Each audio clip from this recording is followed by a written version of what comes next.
Welcome back to another lesson. In this video, we are going to look at a question that was tested in the year 2022, December 2022, and we are looking at question number 5.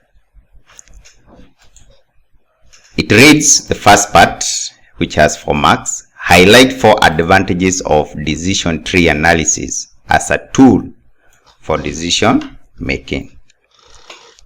This one was testing your ability to recall what you read in your notes. So one, we said that one of the advantages is that it is easy to understand. It is easy to understand. 2, we said that it clearly brings out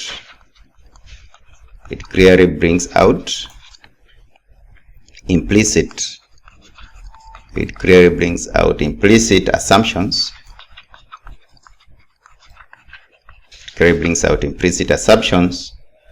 And calculations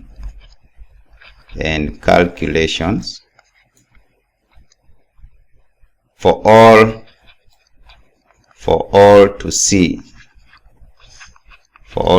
questions and revise. 3, it forces the consideration. It forces the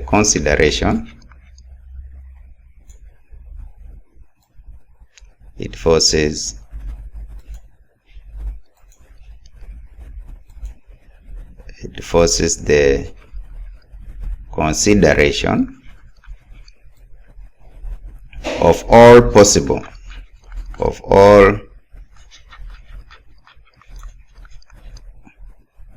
outcomes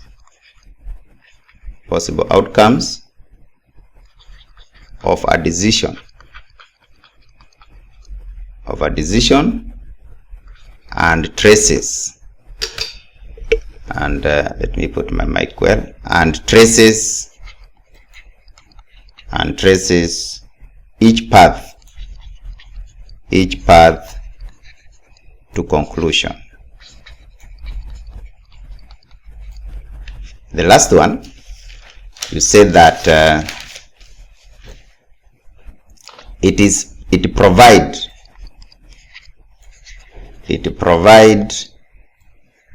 a highly effective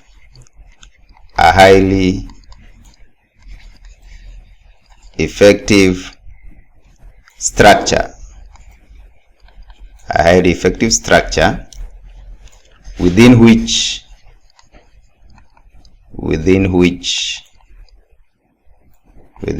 you can lay out options. And investigate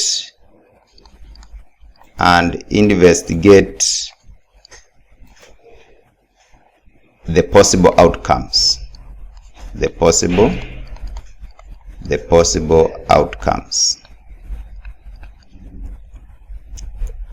Of choosing those options. The possible outcome of choosing those options. Yeah, each item here had 1 mark, and that is what you are supposed to say as the advantages of decision tree analysis. B, you are told that state 4 characteristics of the binomial distribution. I hope you still remember the binomial distribution. 1, here you can say that each trial can only results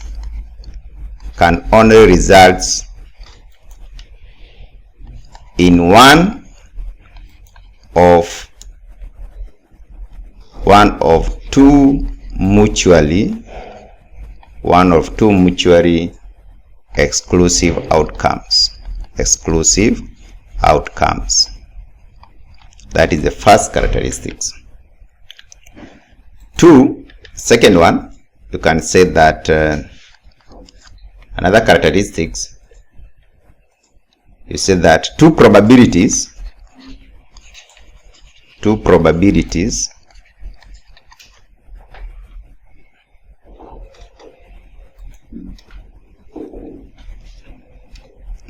or write this one. Let me frame it this way to make it sound better. You say that the probability of success, let's call it P, remains constant from one trial to another, from trial to trial. The same happens to the other part, which is this means that the probability of failure is, you can either succeed or fail. The probability of failure, which is 1 minus P, the total probability is normally 1. If P is success, means 1 minus P, sometimes denoted as Q, will also remain constant. Remains constant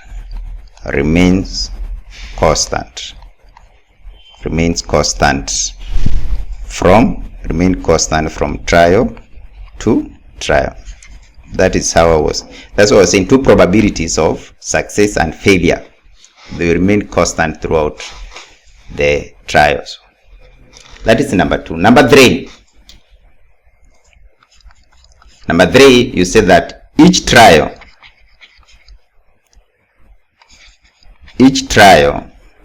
is independent. Each trial is independent from other trials.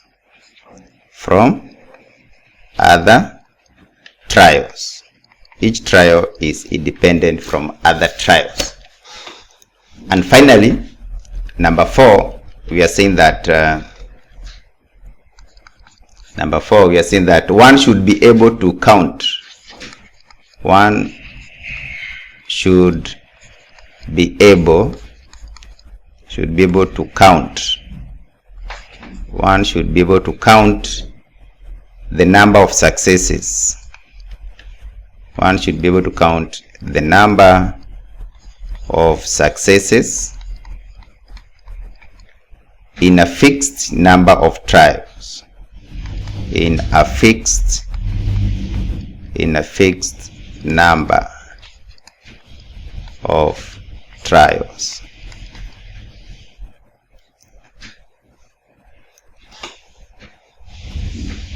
That means in a binomial experiment. Of course, we are talking about binomial distribution. In a binomial experiment. That is it. Those were the 4 main characteristics of a binomial distribution, and each point here is 1 mark. I hope up to that point we are clear. We move on to the next part. We are told that number C, here we are told that the management of a wall paint manufacturing company is faced with the problem of choosing one of 3 products to add to its existing product line. The potential demand for each product may turn out to be good, moderate, or poor, with the probabilities of estimated as 0.75, 0.15, and 0. The estimated profit or loss under 3 states of demand with respect to each product is outlined below. That means you have zinc good is 70,000, matte good is 100,000, gloss good is 120. But remember, all of these good, they have a probability of 0.75. Moderate, all of this moderate probability is 0.15. And finally poor, the probability is 0.1. Advise the management of the choice on the choice of product based on the expected monetary value. We need to ask ourselves, expected monetary value, how much money are they going to get? And then you advise. Of course, someone will take a decision where he's going to make more money. So let's look at expected monetary value. We look at expected monetary value. EMFs, EMVs. Now we have our product here. Let's start with the zinc. Here zinc has 70,000 and the probability of getting this 70,000 is 0.75. Plus moderate, it has 55,000. The probability of getting this one is 0.15. It has been given there. The probability of getting 55,000 is that. And finally we have negative 10,000, which has a probability of 0.1 times 0.1. So can we add this? Take your calculator. Let me use my calculator here and check how much money is this guy, or this decision here. How much money can we get here? Let's look, use our calculator. 70,000. This 70,000 times 0.75. 70,000 times 0.75 plus we have 55,000.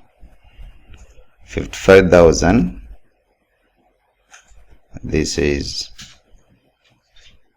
plus 55,000 times 0.15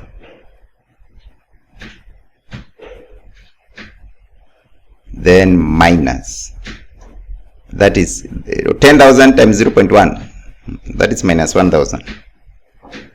Am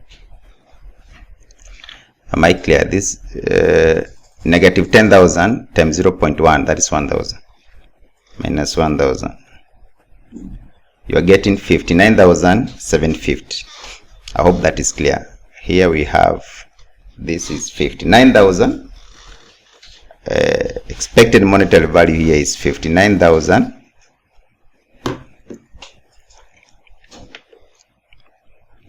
Let me write it clearly here. This you are going to have, this is 59,750. Good. We go to math. Do the same. Math. Do the same. 100,000 times 0.75 plus 40,000 times 0.5, no, 0.15. 0.15 plus negative 6,000 times 0.1. When you do this, you get 80,400.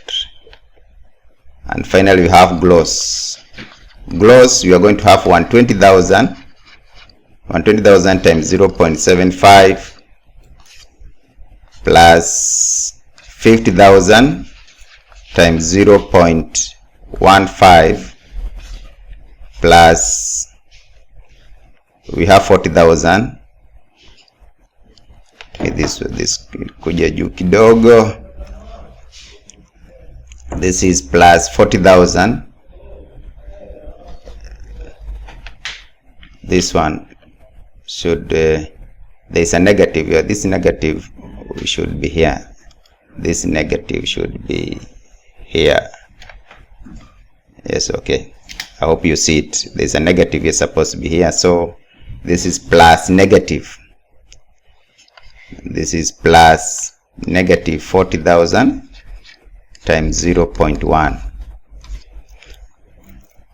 So when you do this, you'll get this is 93,500. Now, if you are to advise this person, what would you say? A place where he's getting 93,000, 80,000, which decision? Yeah.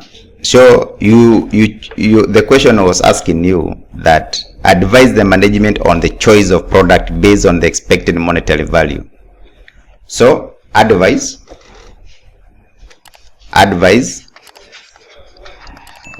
choose what? Gloss because it has the highest expected monetary value. It has the highest expected monetary value, expected monetary values. Good, that is it. We move on to the next one. You are told compute the expected opportunity loss, or you create a regret table. Expected opportunity loss, which decision would you recommend based on the expected opportunity loss? Look at, when we are talking about the expected monetary values, we make decision based on the highest value, but on the opportunity loss, you make decision based on the least loss. Yeah, let's look at regret table part 2. We regret table. We want to see here we have in silk, and then we have in matte, and then we have gloss. Now on the good column, if I take you to the good column, let me also write it on top here. Right here we have in good, then we have in moderate, and we have in poor. Now look at this. Here the highest in this is 120. So how much is, if you choose silk where gloss is giving you 120, how much loss are you regretting?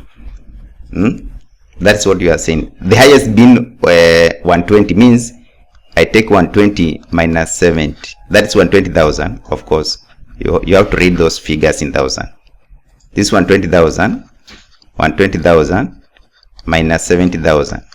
So there is a regret of 50,000. The next one is 120,000 minus 100,000. Means there is a regret of 20,000. And the other one is 120 minus 120. This is 120 minus 120 is 0. There is no regret. Here 120,000 minus 120,000 means there is no regret. Let's go to the moderate. What is the highest? The highest in moderate is 55,000. The highest is 55,000. So is there a regret in the silk? No, silk has the highest. So 55,000 minus 55,000, it means 0 regret. Next is 55,000 minus 40,000 means there is a regret of 15,000. If you choose that decision means you are going to regret 15,000. And here 55,000 minus 50,000, it is 5,000. Good. Let's go to the last one, poor. Here you have to understand integers. Yeah, -1 is greater than -10. So between -40, -6, -10, which one is greater? I have said the one that has closer to 0, then it's greater, mean that -6 is greater. So -6 being greater than the rest is greater than -10 and -40. It therefore means I will come here negative 6 minus minus 10, I have a regret of 4,000. Then here I have negative 6 minus minus 6, no regret. Then negative 6 minus minus 40, I'll have that 4,000. Good, I've created my regret table. Now I have to now use my probabilities. We have to calculate expected monetary loss. Let's find out expected monetary loss.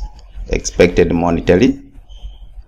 Yes, we have to find expected monetary loss. Monetary loss. Or you can just use opportunity, because when you take this, you are losing an opportunity. So expected opportunity loss. Now the first one, let's talk about silk. Is going to regret 50,000 times 0.75, Sindo? Yes. Then that is on good. On poor, no regret is 0. That is 0 times no regret, 0.05. On the other one is going to regret, this is 4,000 times 0.1. When you do this, you find this is that 7,900. We go to maths. This is not maths, it's math. This is T. We go to maths. Maths regretting 20,000 times 0.75 plus 15,000 times 0.15 plus 0. No regret here. 0 times this is probability 0.1. So what do you have here? When you work this one, you get 17,250. And finally, we go to gloss. Gloss.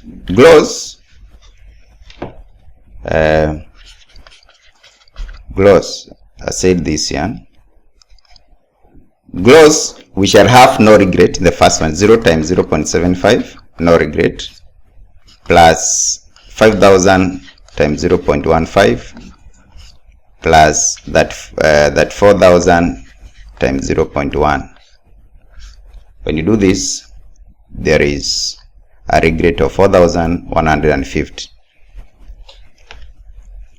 There is a regret of 4,150. So advice, you choose the one that has less regret loss. So recommend gloss because it has the least expected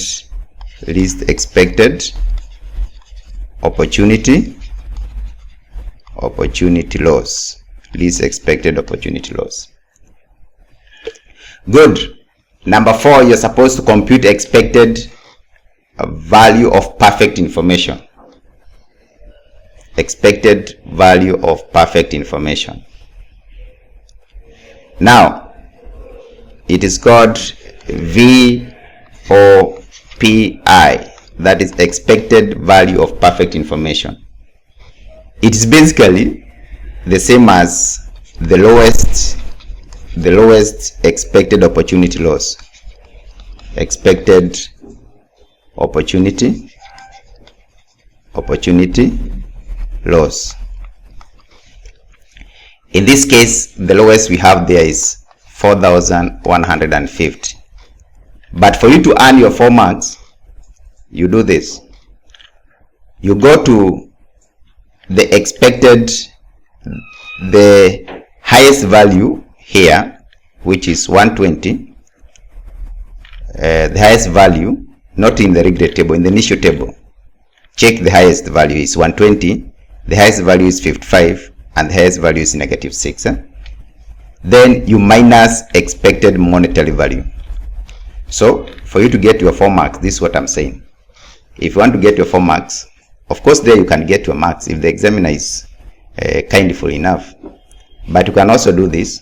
Take 120,000 times 0.75 plus 55,000 times 0.15 plus negative 6,000 times 0.1, then minus the expected monetary value. I hope I'm making myself clear. I'm saying come to the table here, get the highest here is 120, get the highest here 120, get the highest here negative 6. Use their probabilities, then you minus what is expected monetary value. Then that is what we are calling value of perfect information. Yeah, when you do this, you are going to find this is 4,000. This is going to give you 4,150. Yeah, you can, this is going to give you, here you're going to get is 4,150. Good. That's how you are supposed to score your 20 marks in this question. And this is clear working from my side, and I wish you the best as you continue to revise for your exam.